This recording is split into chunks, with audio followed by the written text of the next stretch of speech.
Hey everybody, Who's Your Jedi here with another review for you. This time I'm talking episode 8 of Agents of S.H.I.E.L.D. called The Well. And this episode was billed as a follow-up to the events of Thor: The Dark World. And of course they mix in a little bit of footage from the movie. And the very early part of the show is set there with them picking up the pieces of all of that. But frankly, I think this is ultimately a very disappointing in that regard because again this part of the movie, them dealing with the aftermath of Dark World, it doesn't even last 5 minutes, so it really feels like a bait and switch here. On the other hand, the actual story we get is pretty good. There's some interesting twists and turns, we have some interesting things happen with the characters, and overall we get a pretty satisfying episode. The show's really starting to come together. The characters are really starting to go off and branch off on their own. Like I've said, this show's really seems to have found its legs. So anyway, let's just kind of get right into things. First of all, one thing I noticed about this episode is that it's directed by Jonathan Frakes. And folks would probably know him best as Commander Riker on Star Trek The Next Generation. But in his post-Star Trek career, he's actually earned a very respectable reputation as a director. He's done a lot of TV, done some movie stuff. So, you know, that's pretty cool. Anyway, now, sorry, I'm having a little trouble focusing today. Anyway, now I do like that Simmons is still dealing with the whole after effects of, you know, almost dying in or however the heck you want to say that, fits or whatever. And you know, it does sort of make sense that, hey, this is Britain, so obviously, you know, the British character should kind of get a little bit of the spotlight. And her ducking her parents is kind of an interesting thing.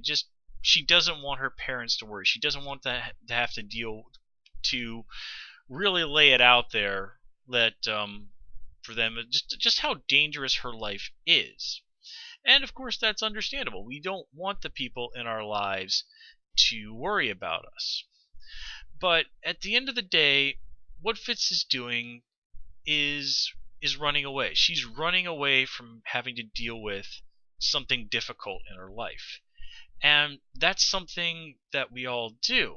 And this is something that's a little bit of a theme this episode. Running away from something you don't want to deal with. But we'll get into that in a minute. Anyway, the big MacGuffin in this episode is that Asgardian staff. Now, to the best of my knowledge, there is no equivalent to the Berserker staff in the Marvel Universe. However, while I was watching this, I kept thinking of the crowbar used by a Marvel supervillain called the Wrecker. And it is indeed an enchanted crowbar that I believe was given to him by Loki, which granted him enhanced strength and endurance. So I don't think we should take these like the main guy here as the incarnation of the Wrecker. It's just a little bit of a nod in that direction. And the whole Norse supremacy thing. You know what? That actually does have some basis in reality. From what I understand, there are actually hate groups out there that really like to invoke the story of berserkers. This is a name they give out to members of their groups who like to go out, get drunk, and then go find some unfortunate minority to beat up. And hate groups like that do indeed exist in Scandinavia. I'm not going to really pretend to be an expert on what's going on politically and culturally in Scandinavia, because I most certainly am not. But, yeah, like, make no mistake, things like that do happen and exist up there.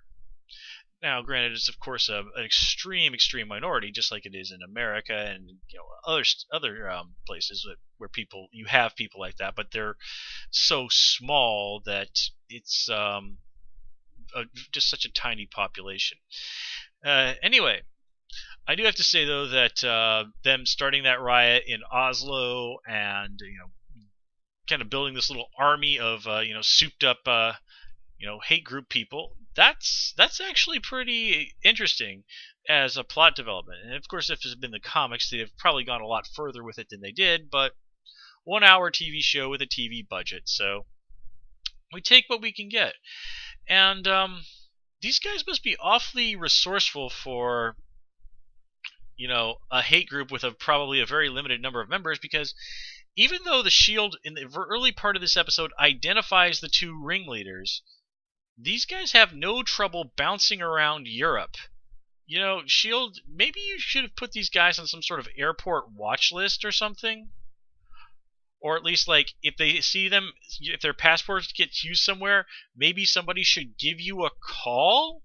Because seriously, these guys bounce around from Norway to Spain to Ireland, and apparently nobody notices them traveling. I mean, I guess they could have maybe, snuck into those countries, like on a boat or something, but, yeah. But, of course, this is one of those things that we probably shouldn't think about too awful much because it gets in the way of the plot, despite being a perfectly logical objection. Ahem. Now, anyway, I also like that they mentioned that there is a Mount Thor in Canada, and this is actually 100% true. And in fact, in Canada, there's also a Mount Asgard. They're both way out in the middle of nowhere in Canada, like the Canadian Arctic, but they are real places. Anyway, and speaking of Thor, I love how all the ladies on this show agree that Thor is quite the attractive fellow. Seeing that come out of May was a little unexpected, but it was definitely a funny moment. And yeah. I like that. I just like that there's kind of consensus of the lady that Thor's pretty young. Then again, it's hard to blame the ladies on that one. Chris Helmsworth, or however you say the fellow's name, he definitely knows how to go out there and sell looking like a Norse deity. Anyway, now the professor, the big shocker of this episode, with the professor turning out to be an Asgardian. I gotta say, I completely did not see that coming. I really thought it was going to be like the way they played it. Like he just wanted the staff for power, or just intellectual curiosity got the better of him.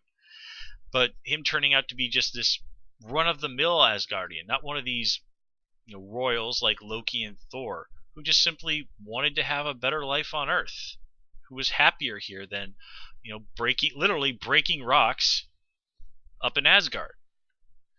And if you look at the alternative from his perspective, yeah, it's kind of not too surprising that he made the choice that he did. Let's see here. Oh, and I also liked how they mentioned that the cell where the interrogation room, they mentioned that it has vibranium. Okay, now vibranium is one of those magical metals that exists in the Marvel Universe, most commonly coming from the fictional nation of Wakanda in Africa, which is home of the Marvel hero Black Panther.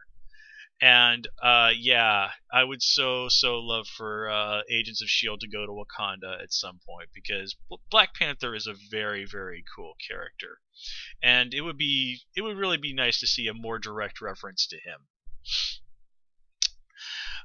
Anyway, one thing that I didn't like about this episode is after the Asgardian dude gets stabbed, one of the things that Simmons tries to do is perform CPR on him.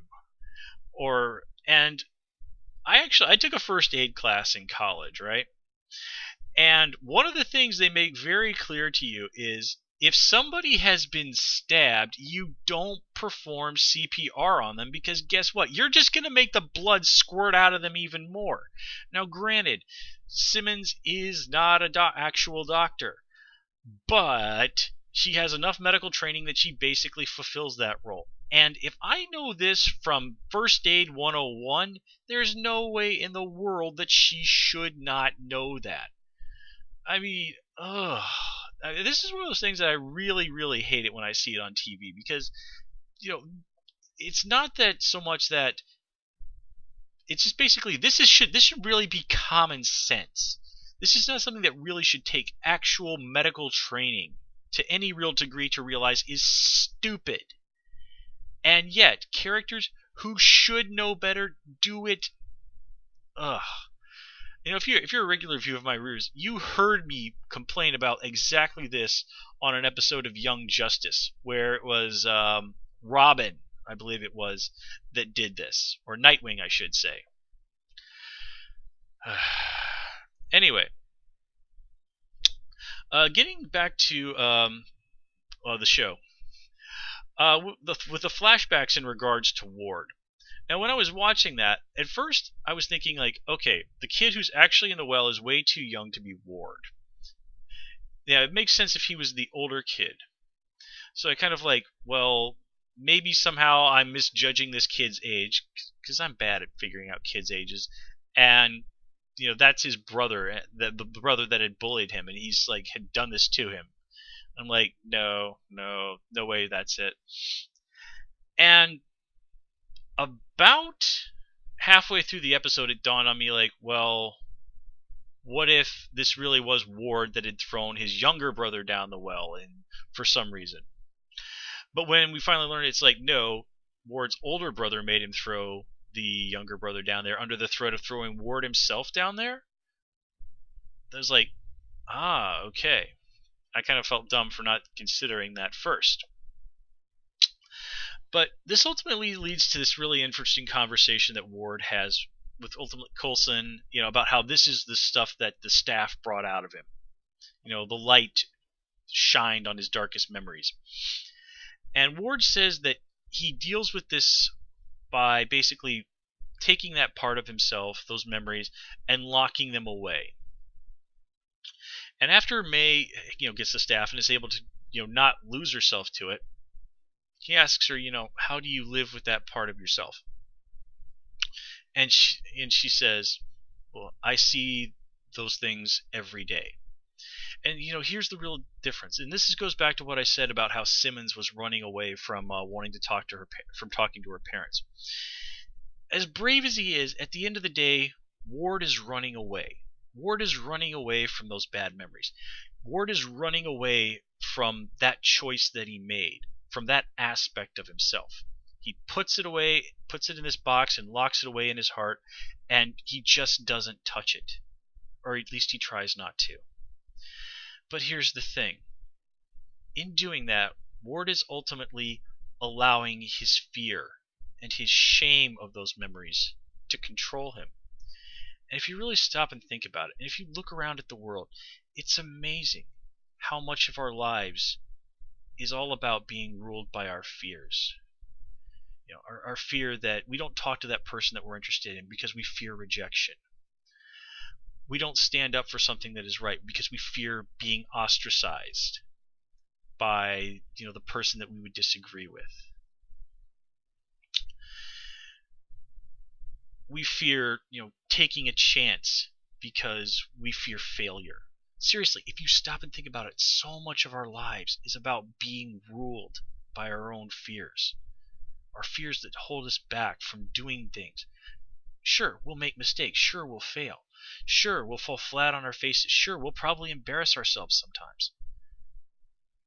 But if you don't take those chances in life, if you don't try new things, if you don't accept the parts of yourself that you don't like, then you'll always be shackled by them. There'll always be a weight on your shoulders. And the only way you free yourself from fear, from these things, is accepting them. May has realized this, and Ward hasn't. And that's what really leads to that very interesting moment where we get to see just how these two rather similar people are dealing with this. Now, granted, we don't know what May's problems are, what these dark things are. We just know that she has somehow learned to live with them. Of course, you can also kind of make the case that maybe May is also running away. I mean, when we first signed her, she's decided to go away from the field and is sitting there pushing papers, literally. So, while May may have learned to deal with some bad memories, to face those and accept them, she even then is still in some way being ruled by her own fears. And it looks to me like what she's afraid of is whatever it is hanging over her head happening again. And so she ran away from her fears to hide behind some paperwork. Now, the thing we have to remember here is that these characters are just like us. Sometimes we all run away from the things that we're afraid of. And most often the thing that we run away from, that we're afraid of more than anything, is ourselves. I know that I do that sometimes. It's something I've tried to work out with myself a lot in the recent years. And sometimes I've succeeded and sometimes I haven't. But it's a struggle we all face. And that's why incorporating elements like that into the show really, really work. Because it's something we all have to deal with every day in our lives. The struggle to accept ourselves for who we are versus being ruled by our own fears. And that, guys, is all I have for you this time around. As always, please comment, rate, and subscribe. And of course, you can follow me on Twitter at Who's Your Jedi. Until next time, take care and have a good one.